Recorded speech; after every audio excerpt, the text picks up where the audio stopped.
Hallo liebe Zuschauer. All diejenigen, die meine treuen Zuschauer sind, wissen, was in den letzten Tagen passiert ist. Das Dach von Oma ist weggeflogen. Ein starker Sturm war hier unten im Süden und hat dieses Haus von Oma und ich sehe hier ein paar andere Häuser im Dachbereich beschädigt. Und Oma hat praktisch das halbe Dach verloren. Und Don, den habt ihr vielleicht schon in den Vorfilmen gesehen, er hat also auch das Haus oder das Dach gebaut von der Großfamilie vor gut einem Jahr und ich habe wirklich sehr Vertrauen zu ihm und ich hatte ihn angerufen, dass wir jetzt hier einen Notfall haben und hat sich sofort bereit erklärt, eben halt jetzt hier zu helfen, weil Oma ja am Montag Geburtstag hat und dann soll sie ja nicht dachlos hier sein. Don, kannst du dich mal kurz vorstellen? Can you introduce by yourself a little bit? Yes. This building, this roof, today we're gonna take on the old roof. Yeah, and in the afternoon we try to, we make a new structure, but with metal. Yeah, with steel. To make it more strong for this house, and then we will make this roof ready before her birthday. Okay. So that means tomorrow. That is important. Yeah, also, Er sagte gerade, also jetzt wird erstmal das ganze Alte oben weggeholt. Das werde ich also gleich auch mal mit der Drohne dokumentieren.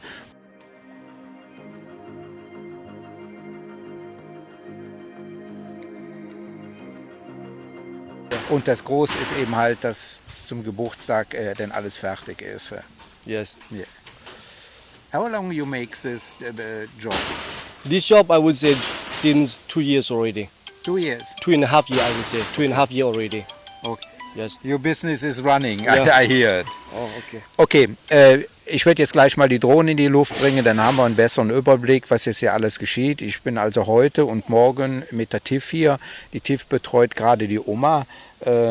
Diejenigen, die die Oma kennen, wissen, dass sie sehr eigensinnig sein kann. Ja, heute spielt sich alles in einer Höhe von mindestens 2,5 Meter ab. Daher ist es natürlich viel einfacher, jetzt mit der Drohne das zu filmen. Schauen wir mal, was die Jungs jetzt machen. Die sind jetzt dabei, das alte Dach abzureißen, beziehungsweise auch die Sparren. Alles wird jetzt aus verzinkten Profilrohr gemacht. Lassen wir mal die Drohne hoch. Ja, von hier oben hat man natürlich einen viel besseren Überblick über das Ganze. So wie ich da in dem Bauplan gesehen habe, sind das 7 mal 9 Meter, was da neu gemacht wird. Das ist also die ganze Unterkonstruktion und die ganzen alten Bleche kommen jetzt runter. Und das ehrgeizige Ziel ist, haben sie mir versprochen, dass das also heute bzw. morgen fertig wird. Heute Nachmittag soll noch ein Bautrupp kommen, um das Ganze noch zu unterstützen.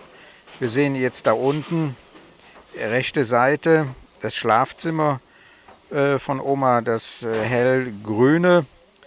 Und die Oma, die hat jetzt letzte Nacht oder die letzten 2 Nächte links, wo noch das alte, verrostete Zinkblech ist, darunter geschlafen. Mal sehen, wie weit wir heute oder die Jungs kommen. Ich bin voller Hoffnung. Was natürlich toll ist, man kann nachts hier die Sterne sehen. Und das Ganze soll dann heute bzw. morgen so aussehen wie hier unten. Das ist ja schon mal weggeflogen vor ein paar Jahren. Da ist das repariert worden. Das ist natürlich auch für die Mitarbeiter da oben nicht gerade ungefährlich. Die wissen also, dass da Balken sind, die sind komplett von Termiten aufgefressen. Ich sehe hier den Mittelbereich, den haben wir ja schon mal repariert. In dem Zusammenhang der 20.000 Watt Reparatur, was aber im Endeffekt nichts geholfen hat. Wir sind eines Besseren belehrt worden, beziehungsweise jetzt ist ja auch genügend Geld da, um das vernünftig zu reparieren. Da steht Senk, das ist ja die Betreuerin für die Großmutter. Die hat also auch diesen Monat fängt die einen neuen Job an. Die habe ich ja angeheuert, dass die noch mehr nach Oma schaut. Und dahinter ist ja die TIF. Die ist heute den ganzen Tag mit mir hier, um einmal Dolmetscher zu spielen und die Oma ein bisschen zu massieren. Die hat ja so Heilmassage macht die auch im Krankenhaus und mittlerweile genießt die Oma das schon. Und Oma beobachtet natürlich jetzt den Bau. Ich habe gerade mit dem Don gesprochen, dass das ganze Wellblech, was hier noch so rumliegt und jetzt natürlich da angefallen ist, dass das alles verschwindet. Vielleicht können andere dann noch einfache Hütten mitbauen. Sieht irgendwie im Hintergrund idyllisch aus mit den Palmen. Aber wenn man die Vorgeschichte hier von dem Dach kennt, ist das gar nicht mehr so lustig. Wir haben jetzt mehr und mehr sehr stürmisch hier. Und das ist nur eine Frage der Zeit, dass also wirklich noch mehr hier runterkommt. Und jetzt mit dem neuen Dach, was da kommt, was durch die ganzen Spenden finanziert wird, hat die Oma wenigstens Ruhe, sage ich mal.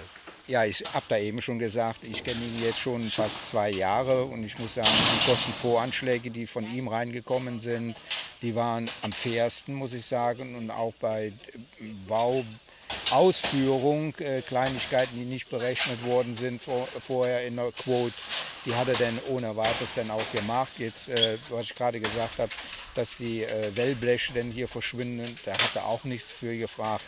Ja, what do you think? Yes, I think we do the best, and you do the best for grandma. Now we know each other for over 1 year already, Yeah. and everything you do trust me to build from the beginning of the one family, poor family in Menam, and from that time until now we are still like good team, yeah, and trust each other and working each other until now. And I'm ready to do for you too.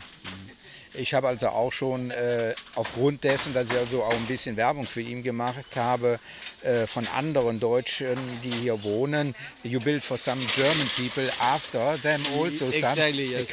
Also er hat Carports und sowas konstruiert und gebaut. Die waren also super zufrieden mit ihm, mit der Bauausführung und auch mit dem Lockeren. Und er spricht ein sehr gutes Englisch auch, man kann sich also mit ihm verständigen. Ne? Das ist aber, muss ich sagen, meine Zuschauer sind fantastisch. Wir hatten we have in 24 hours we have the money together for this. Yes. Und einiges mehr. Und am Montag in den Nachrichten, dieser Film kommt ja ein bisschen später, fällt mir gerade ein. Also ihr habt ja vorher schon in den Nachrichten gehört, wie viel das ist. Dann kann ich also hier benennen. We have altogether 240.000 baht in 30 hours. Wow. Ja, Oh. das That is. is- ich finde einmal, das ist für die Großmutter eine große Sache, dass so viele Leute sie lieben. Sie love Grandma. Yes. And Thank all- you for everyone. Und auch für mich, dass ihr so viel Vertrauen habt, dass ich also das jetzt hier durchziehe. Es waren ein Range between 5 Euro und 5 Euro war der kleinste Betrag und der größte Betrag war 1.000 Euro. 30.000 Baht, one person give a donation, hat gespendet. Und dann kann ja gar nicht mehr schief gehen. So, das soll es jetzt erstmal hier gewesen sein. Wir wollen jetzt mal gucken, was die Leute jetzt da oben in der Zeit dann, machen. Und schauen wir weiter. Ja, die Mittagszeit ist jetzt vorbei. Es sind schon einige Stunden gearbeitet worden. Ich glaube, da oben ist jetzt alles soweit frei. Die einzelnen Zimmer sieht man jetzt ganz gut von da oben. Wie der Don mir sagte, kommen jetzt auch ein paar Leute noch dazu, um das Ganze jetzt ein bisschen fixer zu machen, dass das Neue da oben drauf kommt. Das sieht so aus wie ein Haus in der Bauplanung. Da kann man ja auch ins Haus reingucken. Hat man also nicht sehr oft.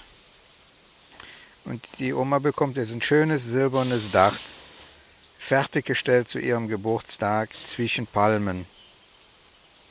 Sie hat gerade schon gefragt, jetzt ist ja kein Dach da, wie kann ich denn jetzt da schlafen? Ja, da müssen jetzt ein paar fleißige Hände ran, um das jetzt alles aufzubauen. Ja, hier unten sieht man die Küche. Anbau ist die Toilette, wo der junge Mann da gerade drauf turnt. Das muss noch runter. Und anschließend ist das Schlafzimmer. Und da war noch ein Geheimraum. Den habe ich auch noch vorher nie betreten. Linker Hand ist das Bett von Oma. Und da ist noch ein Bett im Zimmer. Und das war die ganzen Jahre abgeschlossen. Da kam keiner rein. Da waren also keine Schätze oder sowas versteckt. Und dann haben wir da unten, unter der Verbretterung da links, da hat die Oma die Nacht verbracht. Das war noch das sicherste. Und dann haben wir ja dieses schon vorab fertige Dach, was ja schon seit einiger Zeit ist, hatte ich ja schon mehrmals erwähnt.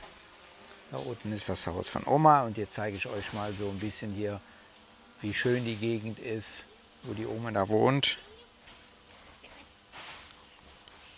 Wenn man nämlich jetzt nach links schwenkt, dann sieht man auch den Strand.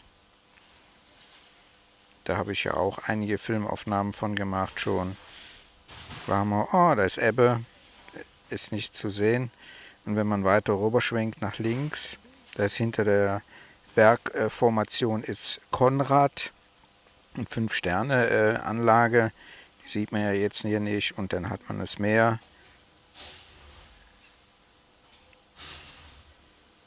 Ja, und da hinten die kleine Insel, das ist die Schweineinsel. Habt ihr bestimmt schon öfters mal gehört, die Ausflüge machen. Dann schwenken wir mal weiter rum. Und dann kann man wahrscheinlich noch bis nach Scharweng hochgucken. Ja, hier in dem Grünen, da wohnt die Oma. Hier. So. Und da unten muss das irgendwo sein.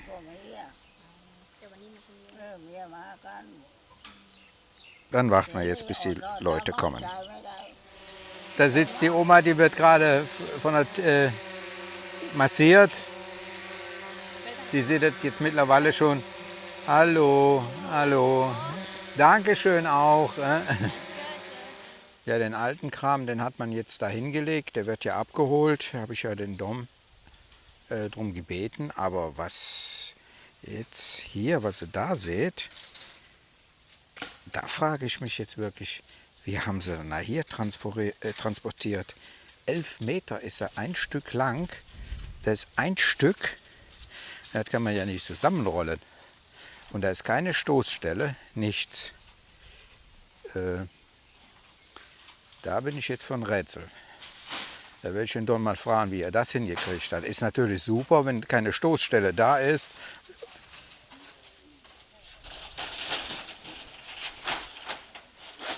Ja, da hinten werden jetzt noch die anderen Bleche hingelegt.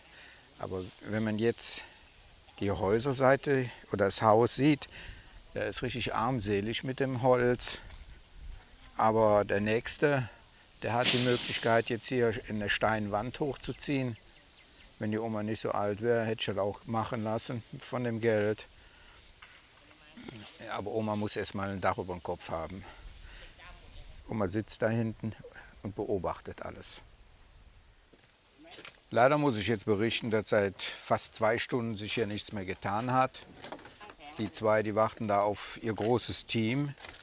Und das Dach ist noch nicht drauf. Oma sitzt da in der Ecke und jammert vor sich hin, dass er heute Abend kein Dach über dem Kopf hat. Ja, die wartet jetzt da drauf. Die guckt die ganze Zeit nach da hinten, ob da jetzt hier ein Schwung Menschen kommt, die ihr helfen, bzw. das Dach zu bauen.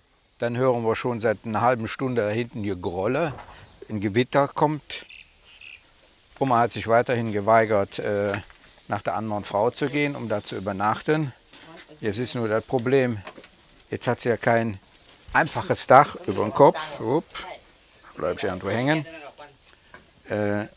Hier ist ja ihre Liegestelle, da. Und da oben sind ja nur ein paar Bretter. Und wenn es also regnet, dann wird sie nass. Hier sehen wir die Ausmaße von den Termiten. Haben alles super zerfressen. Wenn man drauf geht, das ist so wie Cracket. Hört ihr das? Schlimm. Eigentlich müsste man die ganze Bude abreißen. und hier eine vernünftige Wand hochziehen. Aber das dauert zu lange. Wir sind jetzt erstmal froh, wenn da oben ein Dach drauf kommt. So sieht das ja schön aus, wenn ich das in der Kamera sehe. Und die Jungs, die müssen natürlich aufpassen, dass sie jetzt nicht sich irgendwo abstützen. Wie da jetzt zum Beispiel. Da ist er gar nicht fest. Dass sie nicht runterfallen. Oma guckt ganz skeptisch. Ja, jetzt kommt das, was wir nicht haben wollten, Regen. Das Dach ist komplett auf jetzt. Und hier fliegen auch schon einige Teile rum. Und die Oma ist natürlich außer sich, dass jetzt wirklich alles klatschenass wird innen drin. Hier sind gerade schon die Bleche rumgeflogen. Oma ist am Beten für Buddha.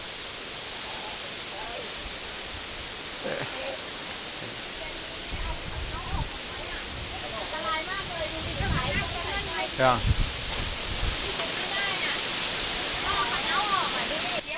Ja, die Frauen waren gerade dabei, hier sauber zu machen.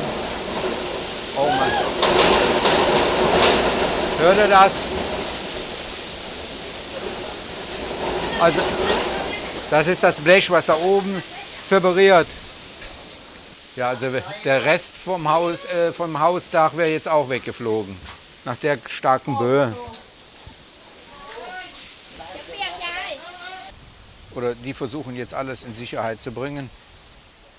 Ich habe aber gerade auch mein Auto in Sicherheit gebracht. Da stand nämlich hier unter diesen Palmen und da hängen dicke Kokosnüsse dran. Und wenn die runterkommen, dann hast du eine Delle drin, die kriegst du nicht mehr so schnell raus. Die Tiff, die kümmert sich rührend um Oma. Das könnte schon eine gute Altenpflegerin werden. Ja, wird soweit alles in Sicherheit gebracht. Ja, da ist nichts mehr. Und jetzt fängt der Regen an. Ich bringe mal mein Equipment in Sicherheit. Ja, ich habe mich jetzt erstmal ins Auto in Sicherheit gebracht. Da weiß ich, das Ding ist dicht. Die Frauen, die sitzen da mit Oma unter der Hütte. Mein Equipment ist auch gesichert. Und es regnet wie Sau. Ja, wir versuchen jetzt, dass die Oma ins Auto reinkommt und dann bringen wir die zu der Nachbarin. Das hat ja keinen Sinn.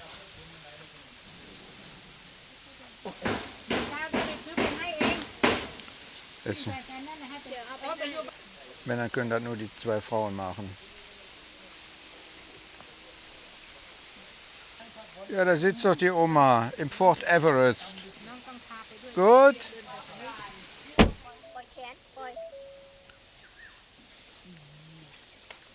Hier. Ja, dieser Tag ist nicht so abgelaufen, wie wir das gedacht haben. Aber zumindest ist die Oma jetzt mal hier und die kann jetzt da in dem schönen Haus eine Nacht verbringen. Und da kommt auch schon die Nachbarschaft ran. Und dann sehen wir morgen mal weiter. Manchmal läuft es nicht so, wie man sich das vorstellte. Aber mir wurde nochmal zugesichert, morgen Abend ist das Dach drauf. So, und hier machen wir jetzt erstmal Schluss. Es reicht. Tschüss.